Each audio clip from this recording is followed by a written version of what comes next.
Hi guys, Dr. Metter here again with a great problem submitted by Maiwa. It's a great problem because not only does it involve a pulley in our system of forces, but it also involves friction. So we cannot neglect friction between this mass and this surface. So let's take a closer look at what it's asking. Analyze the free body diagram given the coefficients of static and kinetic friction. Determine whether the block will slide and the net force on the system. So for each value of W2, which is the weight of our second mass, we are filling in what is happening to this block right here. Will it slide? Will it stay stationary? Things like that. Okay, so let's review friction real quick. Friction, force of friction is equal to our mu, our coefficient of friction, times our force normal. Coefficient of friction describes our surface and how bumpy it is, how much friction it offers. And our force normal tells us how much basically the mass or the object interacts with that surface with this amount of friction. Okay. So our mu is a constant, but we have our mu of static friction when our object is at rest. Okay, and we also have our mu of kinetic friction when our object is moving. So we use these different constants depending on what's happening in our system of forces. So if we want to look at first determining what our what our force of static friction is, then we can determine that, and Maiwa has done here, by our force of friction is equal to our mu of static friction times our force normal. So first we have to calculate our force normal. Maiwa has done that already. And to calculate this, we know that our force normal is equal to our force of weight, or our force mg, which is equal to, given down here, 30.0 newtons. Great. So we're given our mu of static friction, 0.35, and we multiply that by our force normal, which is 30.0 newtons. So we end up with 10.5 newtons right here, and Maiwa has done that beautifully. We can find our force of friction, of kinetic friction, which is equal to our mu k times our force normal, same force normal as before.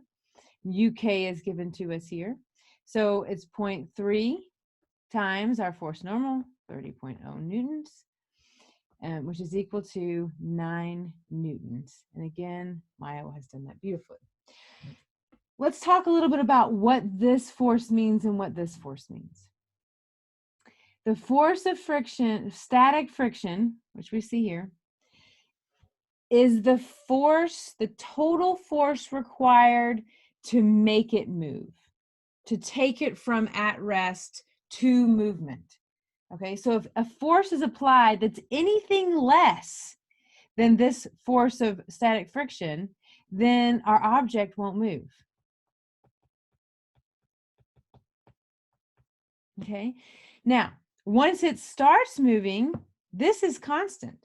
No matter how much force we apply to it, this is constant once it starts moving.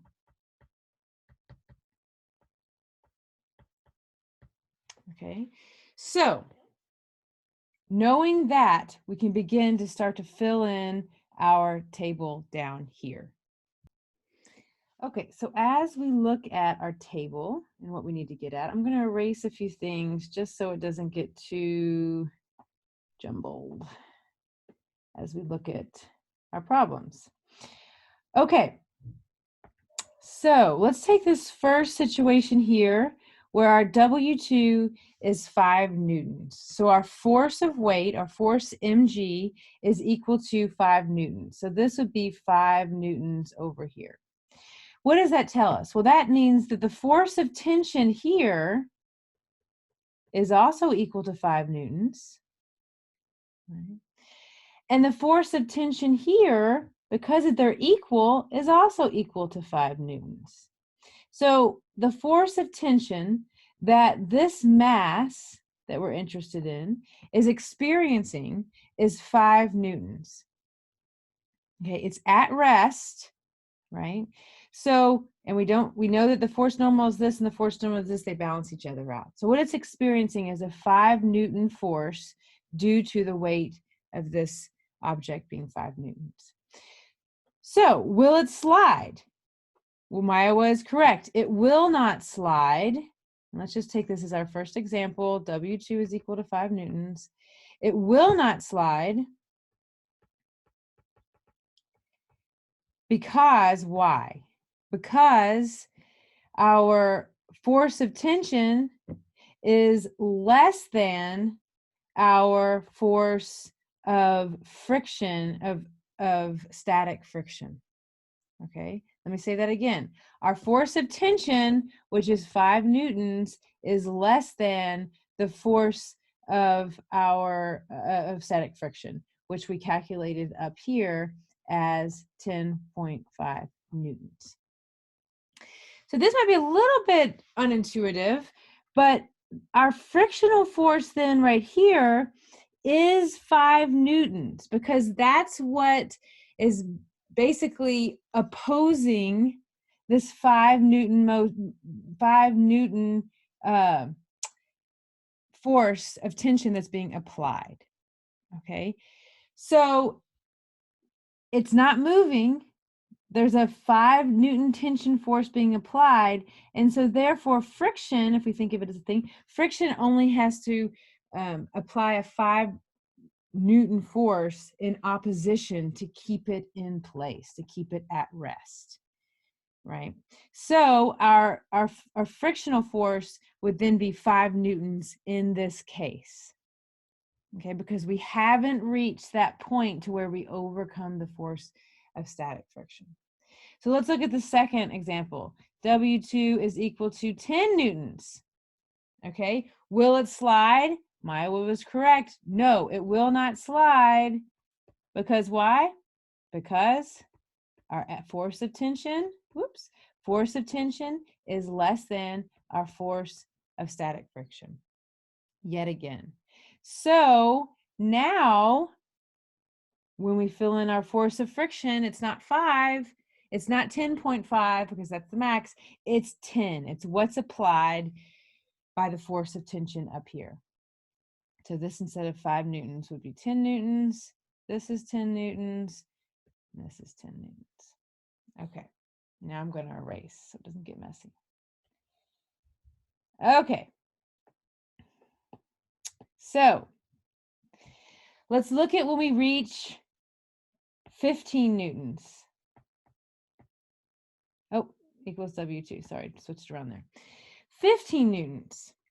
Okay, well now we have a different situation, because now our FT, our force of tension, is greater than our force of static friction, right? So we will have movement. So yes, movement, and that movement will be towards the right, as Maya has pointed out. Good. Now, what is our force of friction? Okay, so at this point we have movement. So we're no longer looking at static friction other than thinking about, okay, now we have movement. Now we need to think about our constant term, our force of friction. All right, which once we're moving never changes. So our force of friction here, we're using our mu kinetic friction, would be 9 newtons. Okay. And since it's constant, once we start moving, then we know that all of these terms will be 9 newtons. Okay, so now we have our force of friction for each scenario, whether it's below our force of static friction or it's above our force of static friction, where we get into the force of kinetic friction. So now let's look at our force net. Okay, so our force net for this first scenario, where W2 equals 5 newtons, Our force net, remember force net is equal to mass times acceleration. Is there an acceleration of this block when our W2 is equal to 5 newtons, right? No, the block stays where it is. Therefore, okay. Therefore, our acceleration equals 0, and therefore our force net equals 0. So our force net here is 0. What about the situation when we have our W2 equals 10 newtons? Well, same situation. Acceleration equals 0, and therefore force net has to equal 0. But when we get to the situation where we have W2 equal to 15 newtons, now we have movement. Now we have an acceleration from rest. So we can say, okay, our force net, which is always equal to mass times acceleration, is equal to the movement in the positive direction, which here would be toward W2, right? That's where we're going to have movement. So the movement there would be our F for our W2, right? Our FMG for W2, which is equal to, minus the opposing force. What's the opposing force here? Sorry, let's go back a second. Let's not call it FW2 because that is very far away. We've already said that this FW2 is equal to this force of tension, which is equal to this force of tension. So this is our force of tension, and this is direct when we're looking directly at this. So let's take away that FW2. Boop. Okay, and now we can say it's our force of tension that's pulling it toward the right minus the force of friction that's opposing the motion. So our force of friction. And which force of friction do we use? It's moving at this point, so we use our force of kinetic friction. So our force net is equal to our force of tension, which we know is equal to our W2, which is 15 newtons, minus our force of kinetic friction, which we calculated and we've put in here, which is our 9 newtons. And therefore, our force net is equal to, what is that? 6 newtons. Okay, so this is 6 newtons. And then that's how we proceed throughout, because once we start moving, we always have the same force of friction. We're just changing the force we're applying to the mass as it slides across the table. Okay, I hope this helps.